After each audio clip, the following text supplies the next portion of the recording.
ಗೃಹಲಕ್ಷ್ಮಿ ಯೋಜನೆಯ ಮತ್ತೊಂದು ಅಪ್ಡೇಟ್ಗೆ ಎಲ್ಲರಿಗೂ ಸ್ವಾಗತ. ನಾನು ನಿಮ್ಮ ಪ್ರೀತಿಯ ಶಿವು.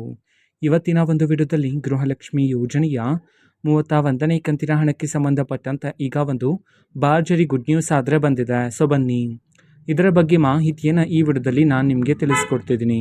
ವಿಡಿಯೋವನ್ನು ಸ್ಟಾರ್ಟ್ ಮಾಡ್ತೀನಿ. ಅದಕ್ಕಿಂತ ಮೊದಲು ನೀವಿನ್ನೂ ನಮ್ಮ ಚಾನೆಲ್ಗೆ ಸಬ್ಸ್ಕ್ರೈಬ್ ಮಾಡದೇ ಇದ್ರೆ ಈ ಕೂಡಲೇ ಚಾನೆಲ್ಗೆ ಸಬ್ಸ್ಕ್ರೈಬ್ ಮಾಡ್ಕೊಳ್ಳಿ ಮತ್ತು ಲೈಕ್ ಮಾಡಿ. ಈಗ ನಾವು ಮಾಹಿತಿಯನ್ನು ತಿಳ್ಕೊತಾ ಹೋಗೋಣ. ಹೌದು, ಇವತ್ತು ಗೃಹಲಕ್ಷ್ಮಿ ಯೋಜನೆಯ 31ನೇ ಕಂತಿನ ಹಣವನ್ನಾದರೆ ಬಿಡುಗಡೆ ಮಾಡಲಾಗ್ತದೆ. ಯಾವ ಯಾವ ಜಿಲ್ಲೆಗಳಲ್ಲಿನ ಮಹಿಳೆಯರ ಖಾತೆಗಾದ್ರೆ ಇವತ್ತು ಗೃಹಲಕ್ಷ್ಮಿ ಯೋಜನೆಯ 31ನೇ ಕಂತಿನ ಹಣವನ್ನಾದರೆ ಬಿಡುಗಡೆ ಮಾಡಲಾಗ್ತದೆ. ಈ ಒಂದು ಮಾಹಿತಿಯನ್ನು ನಾವು ತಿಳ್ಕೊಳೋದಾದ್ರೆ ಇವತ್ತು ಕರ್ನಾಟಕದಲ್ಲಿರ್ತಕ್ಕಂತಹ ಈ 27 ಜಿಲ್ಲೆಗಳಲ್ಲಿನ ಮಹಿಳೆಯರ ಖಾತೆಗಾದ್ರೆ ಇವತ್ತು ಗೃಹಲಕ್ಷ್ಮಿ ಯೋಜನೆಯ 31ನೇ ಕಂತಿನ ಹಣವನ್ನು ಬಿಡುಗಡೆ ಮಾಡೋದಕ್ಕೆ ಸಂಬಂಧಪಟ್ಟಂತೆ ಈಗ ಮಾಹಿತಿಯನ್ನು ತಿಳಿಸಿರ್ತಕ್ಕಂಥದ್ದು.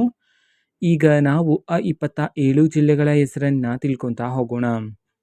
ಮೊದಲಿಗೆ ಬೆಳಗಾವಿ, ಬಾಗಲಕೋಟೆ, ಬಳ್ಳಾರಿ, ಬೀದರ್, ಬೆಂಗಳೂರು ನಗರ, ಬೆಂಗಳೂರು ಗ್ರಾಮಾಂತರ, ದಕ್ಷಿಣ ಕನ್ನಡ, ಚಾಮರಾಜನಗರ, ಧಾರವಾಡ, ದಾವಣಗೆರೆ, ಗದಗ, ಹಾಸನ, ಹಾವೇರಿ, ಕಲಬುರಗಿ, ಕೊಡಗು, ಕೋಲಾರ, ಕೊಪ್ಪಳ, ಯಾದಗಿರಿ, ಮಂಡ್ಯ, ಮೈಸೂರು, ರಾಯಚೂರು, ರಾಮನಗರ, ಶಿವಮೊಗ್ಗ, ತುಮಕೂರು, ಉಡುಪಿ, ಉತ್ತರ ಕನ್ನಡ, ವಿಜಯಪುರ, ವಿಜಯನಗರ ಈ 27 ಜಿಲ್ಲೆಗಳಲ್ಲಿನ ಮಹಿಳೆಯರ ಖಾತೆಗಾದ್ರೆ ಇವತ್ತು ಗೃಹಲಕ್ಷ್ಮಿ ಯೋಜನೆಯ 31ನೇ ಕಂತಿನ ಹಣವನ್ನು ಇವತ್ತು ಬಿಡುಗಡೆ ಮಾಡಲಾಗ್ತಿದೆ ಅಂತ ಹೇಳಿ ಇದೀಗ ಮಾಹಿತಿಯನ್ನಾದರೆ ತಿಳಿಸಿರ್ತಕ್ಕಂಥದ್ದು. ಓಕೆನಾ? ಸೊ ಇದು ಇವತ್ತಿನ ಒಂದು ವಿಡಿಯೋ.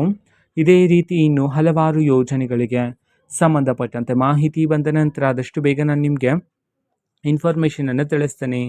ಅದಕ್ಕೋಸ್ಕರ ಚಾನಲ್ಗೆ ಸಬ್ಸ್ಕ್ರೈಬ್ ಮಾಡ್ಕೊಳ್ಳಿ ಮತ್ತು ಇನ್ಫಾರ್ಮೇಷನ್ ಇಷ್ಟ ಆಗಿದ್ರೆ ನಿಮ್ಮ ಫ್ರೆಂಡ್ಸ್ ಆ್ಯಂಡ್ ಫ್ಯಾಮಿಲಿ ಮೆಂಬರ್ಸ್ಗೂ ಸಹ ವಿಡಿಯೋವನ್ನು ಶೇರ್ ಮಾಡಿ, ಜೊತೆಗೆ ಚಾನಲ್ಗೆ ಸಬ್ಸ್ಕ್ರೈಬ್ ಮಾಡಿಕೊಂಡು ಸಪೋರ್ಟ್ ಮಾಡಿ. So thank you, bye.